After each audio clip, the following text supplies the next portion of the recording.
Allô tout le monde, aujourd'hui on se fait 3 pizzas garnitures vraiment le fun qui vont faire changement du classique juste sauce tomate fromage. Et très heureuse de collaborer avec Métro sur cette vidéo-là.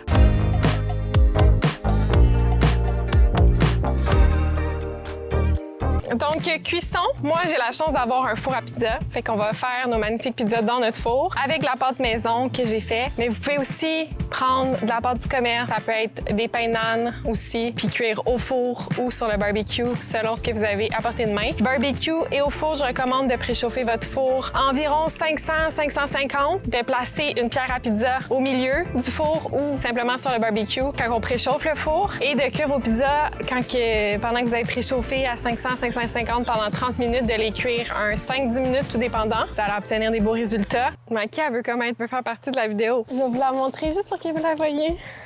À chaque fois qu'il y a de la bouffe, elle est pas loin.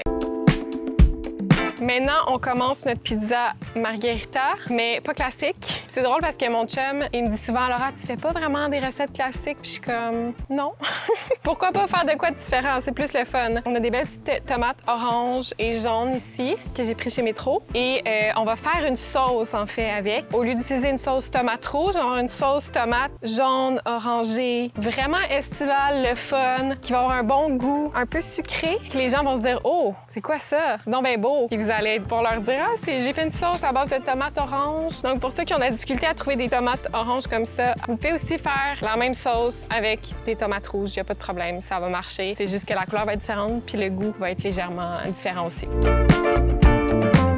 Ensuite, je vais juste hacher un demi-oignon. Puis on va aussi s'ajouter de l'ail, une bonne quantité.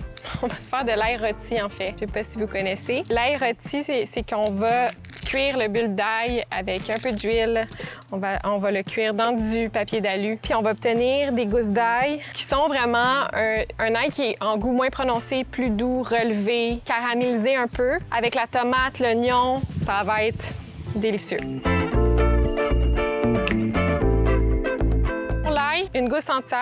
Attention de ne pas vous couper. Je retire comme ça le bout. Je vais ajouter un petit peu d'huile d'olive dessus. Et moi, ce que je préfère, c'est que...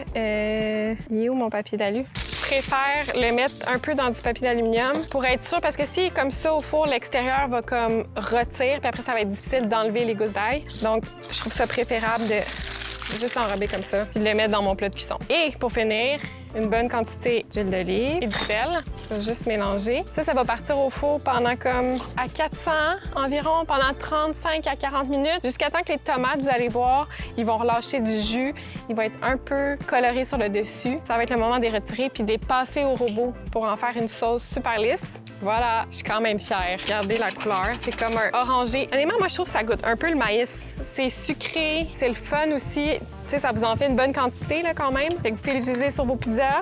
Sinon, on le congèle. Sinon, on peut aussi dans des pâtes. C'est bien bon. Là, les Italiens vont peut-être être fâchés parce que j'utilise pas de la mozza fraîche. Vous pouvez prendre de la mozza fraîche pour votre margherita. 2 raisons pourquoi je préfère acheter des tranches de bocconcini déjà tranchées comme ça. C'est mon ami, en fait, qui m'a donné ce truc-là. Premièrement, c'est plus économique. Ça coûte 2 fois moins cher. Puis vous n'allez pas sentir la différence quand vous allez avoir votre pizza cuite. Vous n'allez pas pouvoir savoir que c'est des bocconcini versus une boule de mozza fraîche. Puis aussi, ça contient moins d'eau. La mozza fraîche, il faut s'assurer de vraiment bien l'essorer pour qu'il n'y ait pas trop d'eau sur la pizza, parce que sinon, vous allez voir de l'eau, ça apparaître dans la cuisson. Donc, je préfère cette option-là. Puis ce que je fais, c'est que je fais juste les détacher comme ça, puis les mettre sur la pizza. Fait que c'est une belle petite option.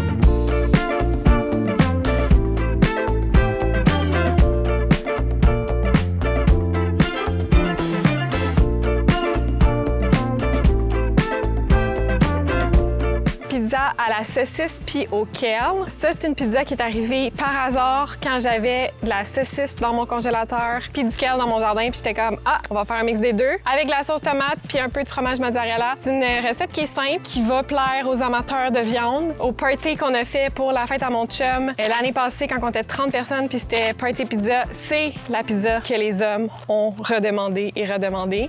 Donc, je pense que ça va vous plaire. Premièrement, je pense qu'on va aller couper du kale dans mon jardin. Ça vous tente? Alors, voici mon magnifique jardin. On a un peu de misère là, avec les concombres, ça n'a pas marché. Les tomates, ça s'en vient. On a des courgettes, puis le kale ici. Ça, c'est parce qu'on avait des petits rongeurs là, qui venaient manger nos petites récoltes, fait qu'on les protège. Avec le kale, on va se prendre des belles feuilles. Puis là, pour couper, là, c'est juste, il y a la tige ici. Je vais juste prendre les petites tiges qui sont attachées dessus.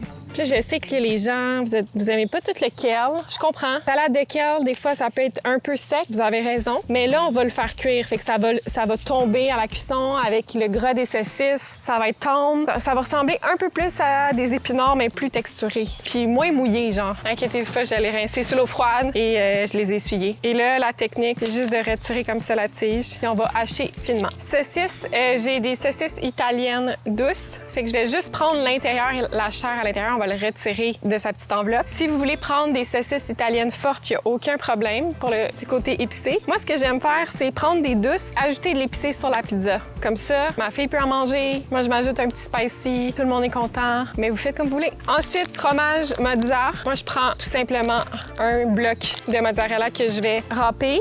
Ce qu'il faut savoir, puis que je recommande pas, c'est de prendre du fromage déjà râpé. Souvent, il y a comme des agents dans ces fromages-là, ce qui fait en sorte que à la cuisson, le fromage, il devient moins fondant. Puis aussi, au niveau du goût, ça peut être des fois granuleux. J'irais quand même pour l'option de le faire soi-même, si vous pouvez. Je vais essayer d'ouvrir le sac. En plus, j'avais des ciseaux, non? Ah! Ça va aller mieux de même. Je dois m'assurer que c'est chaud avant d'ajouter ma saucisse. Ce que je trouve bien, c'est juste de faire une petite incision comme ça sur la saucisse, puis de retirer la membrane comme ça. Je vais avoir une belle coloration avant de tout mélanger puis de encore plus les écraser en petits morceaux. Ça sent bon. On a le bonheur de faire rien nos saucisses dehors aujourd'hui, mais c'est équipé d'un petit truc de camping. Là, vous voyez la coloration ici, là, croustillante, c'est ça qu'on recherche. Une fois que ça le fait, là, je vais défaire d'autres morceaux. J'ai fait les derniers morceaux, puis je vais ajouter mon kale après.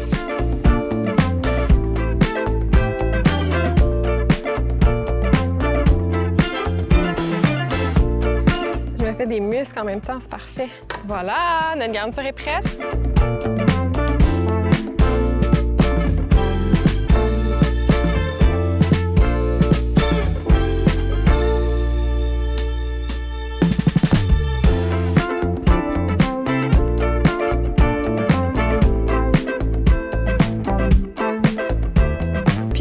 Blanche cette fois-ci, avec beaucoup de légumes, végés. Je dois dire que c'est la pizza, quand on a fait notre party pizza, qui a le plus plu aux filles. Pas surprise. Ce qui est le fun de cette pizza-là, c'est qu'il y a vraiment peu de préparation. On commence avec des courgettes. Faudrait que je vous dise c'est à quoi, hein? Ricotta, courgettes, maïs, un peu de parmesan. On finit ça avec soit une huile épicée ou un petit miel épicé. En finition, c'est bien bon. Pour la courgette, je vais tout simplement la passer à la mandoline pour avoir des fines tranches. Si vous n'avez pas de mandoline, faites-le au couteau, il n'y a pas de problème. Là, je sais que faut que je m'achète un gant, OK? Je vis dangereusement. Des fois, je manque de me couper, fait que faites pas ça à la maison, OK? Ensuite, maïs. Là, ce qui est le fun, c'est que vous n'avez pas besoin de cuire votre maïs au préalable. Moi, perso, des fois, je mange des grains de maïs crus dans une salade. Je trouve ça bon, ça apporte du croquant.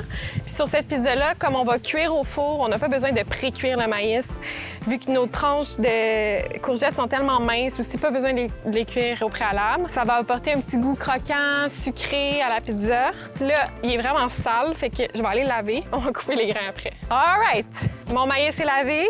Il est beau. Il est comme jaune et blanc et il est estival. Le maïs au Québec, on va se dire, c'est bien bon. Fait que moi, la façon dont les grains de maïs, c'est que je fais juste passer mon couteau comme ça. Là, je le place, c'est sécurisé, moins de chances de se couper. Et voilà, tout le contour comme ça. Je pense que ça, on va aller le donner à Maki. Elle aime bien le maïs. Hey, baby girl! Non? Bon, je pense parce qu'il n'est pas cuit.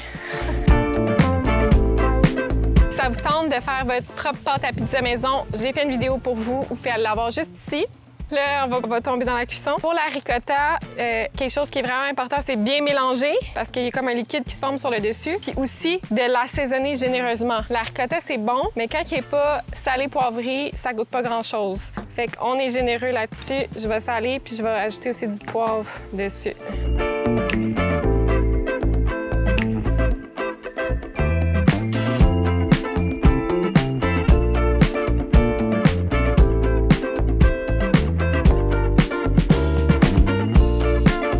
C'est le fun parce qu'il fait vraiment chaud, puis moi, je me mets la face devant un four rapide. Ça l'aide, ça.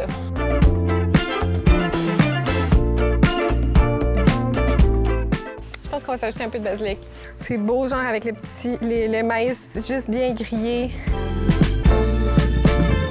Voilà, j'espère que ça vous a plu, que vous avez faim à la maison. Toutes les recettes, je vous les mets en commentaire. Dites-moi laquelle que vous avez le plus envie d'essayer. N'oubliez pas de vous abonner à ma chaîne et d'activer la cloche pour ne rien manquer sur mes prochaines vidéos. Bye bye, à bientôt!